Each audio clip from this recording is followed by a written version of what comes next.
As you can see anteriorly, the knees are moving inwards for that knee valgus, and laterally you can't see it as well, but posteriorly you can kind of see that those knees are moving inwards for that knee valgus as well. For knee valgus, we tested multiple different ranges of motions from external rotation to internal rotation. We also tested um, hip flexion and extension, as well as adductors and abductors. Everything was normal within the goniometer range of motion testing, and nothing seemed uh, that nothing was under the normal range of motion. So for manual muscle testing, we did a lot of different variations for the hip complex, for the knee complex, just because for the hip complex, we wanted to test our abductors and adductors because it could be the hip moving the femur internally, causing that knee valgus. And then for the knee, we wanted to make sure that everything on the quads and the hamstrings were good, that wasn't causing the knee to move internally, causing the knee valgus as well. So again, we did the abductors and the adductors manual muscle testing, and then we also did the quadriceps manual muscle testing for that section.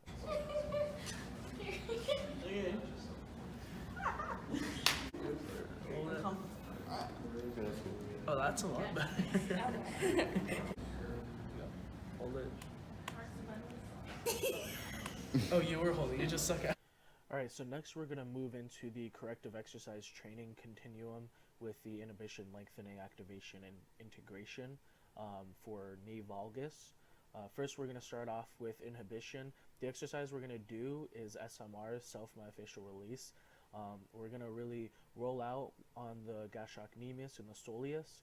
We're also going to roll out the biceps femoris and the adductors, as well as the TFL and the IT bands.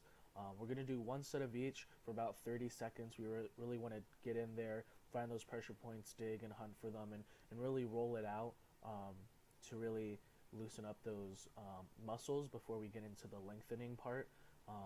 But if we're doing it for 30 seconds, but if a certain muscle needs more, if it has more pressure points than the others, then we'll work on that one more because we really want to flush it out for the lengthening process. All right, moving right along into the lengthening portion of our corrective exercise training continuum for knee valgus. The type of exercises we're doing are static stretches. We're going to start off with some gastrocnemius and soleus stretches. Then we'll go into some bicep femoris stretches, adductor stretching, and TFL stretching. Again, these are all going to be static stretches. We're going to hold them each for about 30 seconds for each training that we do. Again, if a certain muscle seems more tight than the other, then we can do a second set. But essentially what we want to do is emphasize the one set for 30 seconds, really working on lengthening that muscle, stretching it out, so we can flush it out and reactivate the muscles in our next process in the activation. All right, moving right along into step 3 of the corrective exercise training continuum for the knee moving inward, knee valgus. We're going to move into activation, and for this one, we're doing both isolated strengthening as well as some positional isometric techniques. So for the isolated strengthening exercises, we're going to do both anterior and posterior tibialis movements. We're also going to work on the glute medius and the glute maximus. As you can see in the videos, like if we were in our own facility and we had all the equipment that we needed, we would be doing this with cables instead of the resistance band. Because as you can see in the video, the resistance band isn't as stable as a cable would be, where we could strap it to the ankle and they'd be able to do all the movements. But with the isolated strengthening exercise, we're really looking for 1 to 2 sets of 10 to 15 reps on a 4-2-2 tempo.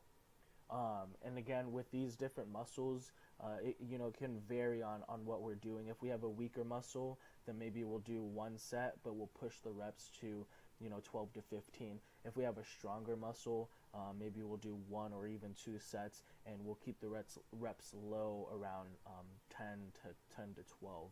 Um, but other than that, we will also be working on we'll be working on the positional isometric techniques as well, where we're holding these positions of the anterior and posterior tibialis, and then we're also holding those isometric holds for the glute medius and glute maximus as well. And those will help couple with our isolated strengthening exercises. These isometric techniques will help couple with that, with those muscle developments for what we're working on in the activation process. Video. Hold on. I gotta put it on there. Oh, control it. Control it.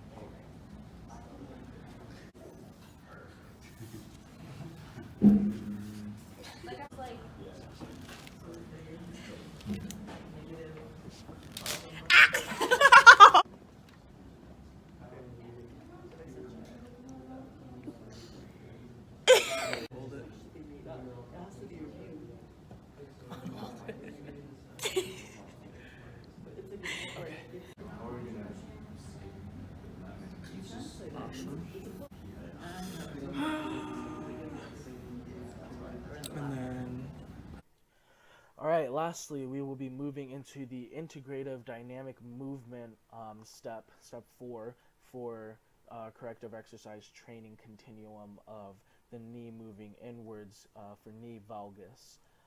The exercises that we'll be working on, the first one we'll start with is a wall jump, and you'll see in the video when she jumps, we're working on that squat coming down, those knees not coming in, staying tight and close to the wall, jumping up, almost like a vertical jump.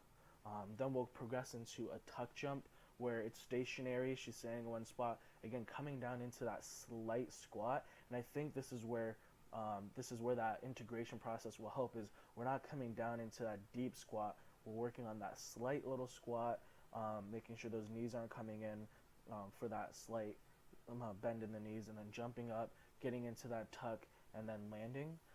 The next thing we'll work on is long jumps. So almost like a tuck jump, but we're moving horizontally now. We want to move forward. So it's a two-legged, again, a nice little squat down, jumping forward. And again, we're working on that squat, those knees not coming in, and then landing and those knees not coming in as well.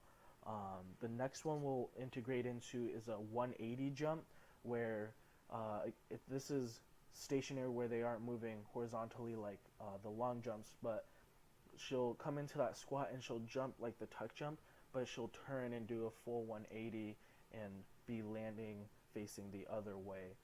And again, just a nice small squat, again, just working on keeping those knees not coming together, and really integrating this process of the slight squat into a jump, giving some movement into it. Then we are progressing into a single leg hop. This one is a little bit higher on the difficulty level because it's a single leg exercise, but we're really isolating that one leg for that power and that movement, and this will help with that knee as well, really isolating it away from the other one. So single leg hop, just kind of like the long jump, but just with one foot instead.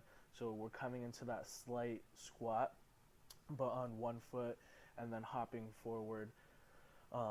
Again, not having that knee come in, not having the hips move. We're just nice and controlled, nice and slow. And then lastly, we'll move into some cutting maneuvers where this is really advanced. Landing on one foot, pushing off of one foot. Again, isolating those knees. This is high difficulty because it is a one leg kind of exercise. But we just want to be cutting back and forth, not having the knee move inwards or even outwards on these exercises, and being able to cut and land and really strengthening those muscles that we've been integrating and activating and everything. So we want to keep this around 1 to 2 sets, 10 to 15 reps. This is really important. The tempo is controlled. We're not looking for anything fast. We don't want them doing 10 hops in 3 seconds. We really want to keep it nice and controlled on our movements, on our jumps, and really stabilizing with those legs, focusing on our muscles. In between our sets, in between the exercises, we want to keep around a 30-second rest. If they need more, we can give them more, but ideally we want to keep it around 30 seconds. And then again, those sets and reps can be adjustable depending on the exercise. If they're really comfortable with an exercise, say like those beginning ones, we're just on the wall, then let's start with 1 set on 10 reps and then progress it on the next day. 2 sets, push it to 12 reps, 2 sets to 15 reps, really getting them comfortable with that, really stabilizing everything before we're moving on to the next exercise. And when we're introducing a new exercise, we're never going to throw 2 sets, 15 reps at them. We're always going to keep it, around 1 set, 10 to 12 reps, making sure everything is nice and controlled. And that's where the main focus is of the integrative dynamic movements is it's got to be controlled. We're trying to work back and retrain these muscles. So that's what we're mainly focusing on. That's what we're mainly looking for. And those are the exercises that we will be performing for knee valgus in our corrective exercise training continuum.